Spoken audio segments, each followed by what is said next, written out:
Hello dear subscriber, कैसे हो आप? आई होप कि आप अच्छे होंगे। मैं हूं फैसल और आप देख रहे हो फैफू प्लानेट। फ्रेंड, मैं आपको बता दूं, ये हिस्ट्री वोकेबलरी का पार्ट 3 वीडियो है। इससे पहले मैंने और 2 वीडियो बनाया है इसी टॉपिक पे, तो आपने अभी तक नहीं देखा है तो उसे भी ज़रूर देख लो। उसका लिंक मैं आपको डिस्क्रिप्शन में दे दूँगा, नहीं तो आप मेरे प्लेलिस्ट पे भी जाके हिस्ट्री वाले सेक्शन पे क्लिक करके देख सकते हैं। तो चलिए फ्रेंड, बिना लेट किए वीडियो स्टार्ट करते हैं। Let's get started. तो फर्स्ट वर्ड ये रहा, हेरिटेज। फ्रेंड, हेरिटेज का मतलब होता है विरासत। जैसे कि एंशियंट पीरियड या मेडिएवल पीरियड की जो इमारतें जो आज है वो हमारी विरासत बन गई है, ठीक है। जैसे रेड फोर्ट, ताजमहल एट्सेट्रा, ठीक है। चलिए नेक्स्ट वर्ड देखते हैं, कॉलोनियलिज्म। फ्रेंड, इसे हिंदी में कहते हैं उपनिवेशवाद। चलिए आपको मैं समझा दूं कि ये उपनिवेशवाद होता क्या है, कॉलोनियलिज्म। मेरा वीडियो बनाने का मकसद गाइस ये रहता है कि मैं आपको समझाते भी चलूँ, ठीक है। तो आइए मैं आपको समझा दूँ। किसी समृद्ध एवं शक्तिशाली राष्ट्र, मतलब रिच एवं पावरफुल कंट्री द्वारा अपने विभिन्न हितों को साधने के लिए, मतलब अपने इंटरेस्ट को साधने के लिए किसी कमज़ोर राष्ट्र जो प्राकृतिक संसाधनों से भरा हुआ हो, मतलब नेचुरल रिसोर्सेज से भरा हुआ हो, ठीक है, भरा हुआ हो, तो उसकी विभिन्न संसाधनों को शक्ति के बल पर, मतलब फोर्सफुली अपने पावर का इस्तेमाल करके उसका उपभोग करना, उसको लूटना, उसको कैप्चर कर लेना। जैसे ब्रिटिशरों ने हमारे इंडिया को किया था, ठीक है। हमारे देश को सोने का चिड़िया कहा जाता था, लेकिन ब्रिटिश लोगों ने बहुत लूटा, ठीक है। लूटा, इतना लूटा कि क्या बताऊं आपको। तो इसे ही उपनिवेशवाद कहा जाता है, इसका अर्थ यही होता है। आई होप कि आप समझ गए होंगे। चलिए नेक्स्ट वर्ड देखते हैं, इम्पेरियलिज्म। इसका अर्थ होता है हिंदी में साम्राज्यवाद। फ्रेंड, इसका मतलब भी आपको समझा दूं। कोई महत्वाकांक्षी राष्ट्र, एम्बिशियस नेशन, ठीक है। महत्वाकांक्षी राष्ट्र मतलब एम्बिशियस नेशन अपनी शक्ति और गौरव को बढ़ाने के लिए अन्य देशों के प्राकृतिक और मानवीय संसाधनों पर अपना नियंत्रण स्थापित कर लेता है, यानी अपना कंट्रोल स्थापित कर लेता है, ठीक है। जैसे कि उस देश का इकोनॉमिक पे, पॉलिटिकल पे, कल्चरल पे या अन्य प्रकार का भी हो सकता है, ठीक है। इन सभी में जब वो कंट्रोल कर लेता है, ठीक है, तो वो बन जाता है साम्राज्यवाद। तो इसे ही कहते हैं साम्राज्यवाद। आई होप कि आप समझ गए होंगे। चलिए नेक्स्ट वर्ड देखते हैं, प्रिंसली स्टेट। इसे हिंदी में हम कहते हैं रियासत। फ्रेंड, आपने सुना होगा निज़ाम ऑफ हैदराबाद, निज़ाम ऑफ मैसूर। यहाँ नवाबों का, निज़ामों का ही शासन चलता था, तो इसलिए इसे हम प्रिंसली स्टेट कहते हैं, ठीक है। तो प्रिंसली स्टेट का मतलब ये होता है। चलिए नेक्स्ट वर्ड देखते हैं, अपराइजिंग्स। इसका मतलब होता है बगावत, विद्रोह, ठीक है। चलिए नेक्स्ट वर्ड देखते हैं, मास मूवमेंट। इसे हम हिंदी में कहेंगे जन आंदोलन, ठीक है, जन आंदोलन। जैसे मास मूवमेंट हमारे देश पे हुए हैं, नॉन कॉपरेशन मूवमेंट, ठीक है, जिसे महात्मा गांधी ने स्टार्ट किया था। आपको पता होगा, आपने पढ़ा होगा अगर आप हिस्ट्री के विद्यार्थी हो तो। सिविल डिसओबीडियंस मूवमेंट हुआ था, द क्विट इंडिया मूवमेंट। इन सबों में क्या हुआ था फ्रेंड, एक जन आंदोलन था लोगों का। बहुत ही ज़्यादा पॉपुलेशन में लोग आंदोलन कर रहे थे, तो इसे ही हम मास मूवमेंट कहते हैं। चलिए नेक्स्ट वर्ड देखते हैं, मूवमेंट्स। इसका सिंपल सा मतलब है आंदोलन, ठीक है। चलिए नेक्स्ट वर्ड देखते हैं, प्रोविंस। प्रोविंस का मतलब होता है हिंदी में प्रांत, प्रदेश, सूबा। फ्रेंड, आपको बता दूं कि आज जो उत्तर प्रदेश है, यूपी, इसका पहले नाम यूनाइटेड प्रोविंस ही इसे कहा जाता था, ठीक है। बाद में इसे उत्तर प्रदेश बोला गया। चलिए नेक्स्ट वर्ड देखते हैं, जेनेसिस। इसका मतलब होता है उत्पत्ति, जन्म, सृष्टि, पैदाइश। आपको मैं इतना सारा शब्द इसलिए देता हूँ कि आपको समझने में थोड़ा इजी हो।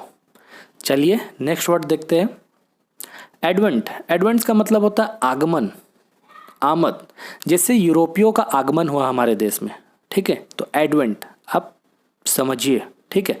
हिस्ट्री पॉइंट ऑफ व्यू से गाइस आप समझते जाइए वर्ड का मीनिंग।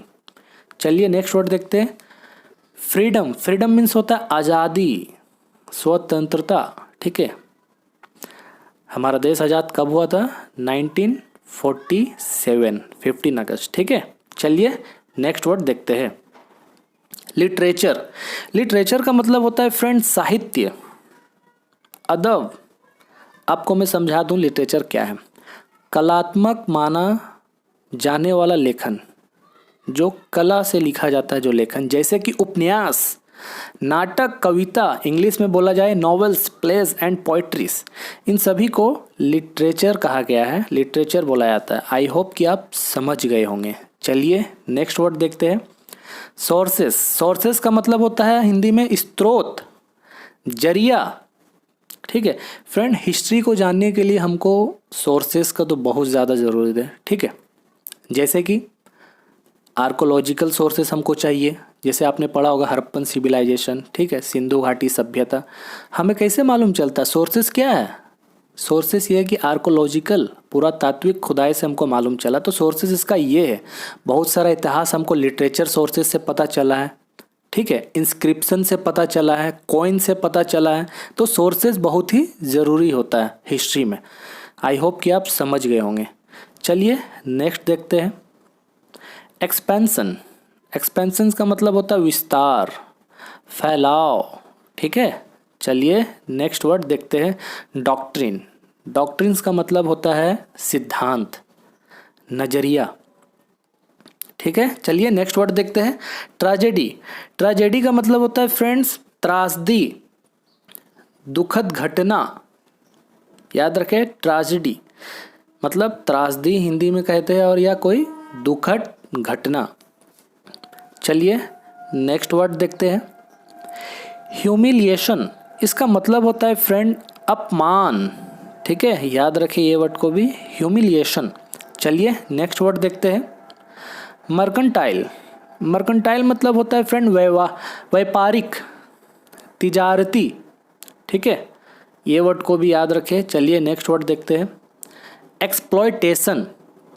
इसका मतलब होता है फ्रेंड शोषण, दोहन। ठीक है, एक्सप्लॉयटेशन का मतलब होता है शोषण, दोहन। आपने देखा होगा, आपने जब पढ़ा होगा, सोशल रिफॉर्म मूवमेंट सब इतना हुआ है, विमेंस पे कितना शोषण होता था उस समय। ठीक है, तो एक्सप्लॉयटेशन होता था, तो ये वर्ड वहीं से लिया गया। ठीक है, इसका मतलब वही होता है। चलिए नेक्स्ट वर्ड देखते हैं, अपलिफ्टमेंट। अपलिफ्टमेंट का मतलब होता है विकास, उत्थान, उन्नति। ठीक है, जैसे कि ज्योतिबा फुले ने लड़कियों के लिए स्कूल खोला था, यानी उसके विकास के लिए, उसके अपलिफ्टमेंट के लिए। ठीक है, 1848 पे उसने फर्स्ट स्कूल खोला था गर्ल्स के लिए। चलिए नेक्स्ट वर्ड देखते हैं, डोमिनेशन। इसका मतलब होता है फ्रेंड बोलबाला, प्राबल्य, हुकूमत। ठीक है, जिसका बोलबाला हो, हुकूमत हो, प्राबल्य हो, उसे हम कहते हैं डोमिनेशन। चलिए नेक्स्ट वर्ड देखते हैं, एमांसिपेशन। इसका मतलब होता है मुक्ति। ठीक है, चलिए नेक्स्ट वर्ड देखते हैं, डिप्रीवेशन। इसका मतलब होता है फ्रेंड हानि, नुकसान। याद रखें। चलिए नेक्स्ट वर्ड देखते हैं, पायनियर।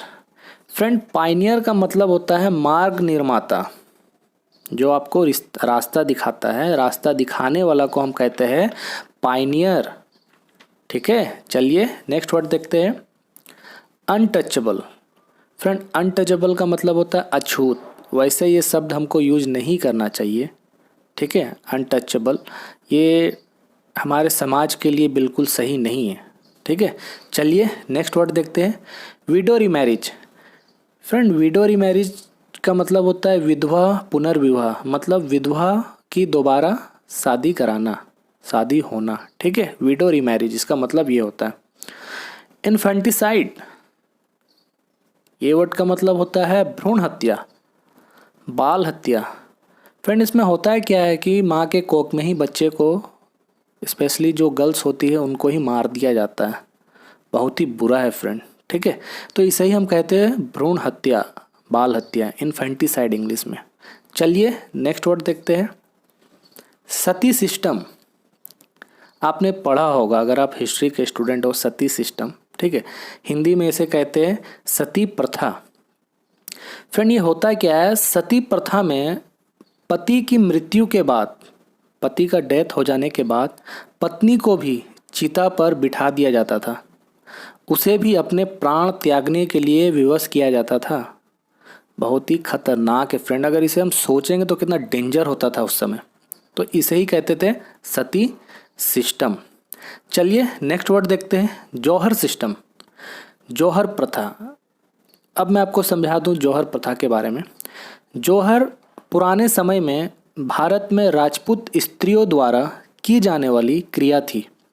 ठीक है, जब युद्ध में हार पक्की हो जाती थी तो पुरुष मृत्यु तक युद्ध की ओर तैयार होकर वीरगति यानी शौर्य हासिल करने के लिए निकल जाते थे। अब रह गई कौन? स्त्रियाँ। स्त्रियाँ जौहर कर लेती थी, मतलब जौहर कुंड में आग लगाकर खुद भी उसमें कूद जाती थी। ये था जौहर सिस्टम। आई होप कि आप समझ गए होंगे। चलिए नेक्स्ट वर्ड देखते हैं, पर्दा सिस्टम। फ्रेंड पर्दा सिस्टम ये स्पेशली आप देखोगे कि मुस्लिम समुदायों में जो महिलाएं लड़कियां रहती वो लोग बुर्का पहनती है। ठीक है, पर्दा में रहती है। ठीक है, अपने फेस अपने शरीर को ढक कर रहती है। और राजस्थान साइड में फ्रेंड घूंघट का ही प्रथा चलता है। ठीक है, तो ये है पर्दा सिस्टम। चलिए नेक्स्ट वर्ड देखते हैं, child marriage. Friend child marriage का मतलब होता है बाल विवाह। ठीक है, जो कम आयु में ही बच्चों की शादी करा दी जाती है। ठीक है, उसे कहते हैं चाइल्ड मैरिज। और इस वीडियो का ये लास्ट वर्ड मैं आपको दे रहा हूँ, देवदासी सिस्टम, देवदासी प्रथा। ये क्या है चलिए मैं आपको समझा दूँ। देवदासी प्रथा के अंतर्गत देवी देवताओं को खुश करने के लिए सेवक के रूप में युवा लड़कियों को, यंग लड़कियों को मंदिरों में समर्पित करना होता है। इस प्रथा के अनुसार एक बार देवदासी बनने के बाद ये बच्चियाँ, ये लड़कियाँ ना तो किसी अन्य व्यक्ति से शादी कर सकती है और ना ही सामान्य जीवन जी सकती है, नॉर्मल लाइफ जी सकती है। तो ये है देवदासी प्रथा। ठीक है फ्रेंड, इन सब को आप अगर मतलब ढूंढोगे तो आपको गूगल में बहुत ही इजीली मिल जाएगा। ठीक है, तो आपको वीडियो कैसा लगा मुझे प्लीज़ कमेंट करके बताएं। ठीक है, और लाइक करें मेरे वीडियो को, चैनल को सब्सक्राइब करें। और भी आपको इंटरेस्टिंग वीडियो चाहिए तो मुझे आप कमेंट करके बता सकते हो कि वीडियो इससे रिलेटेड और भी चाहिए, तो मैं आपको ज़रूर बना कर दूँगा। तो तब तक के लिए अपना ख्याल रखिए। Take care, bye bye.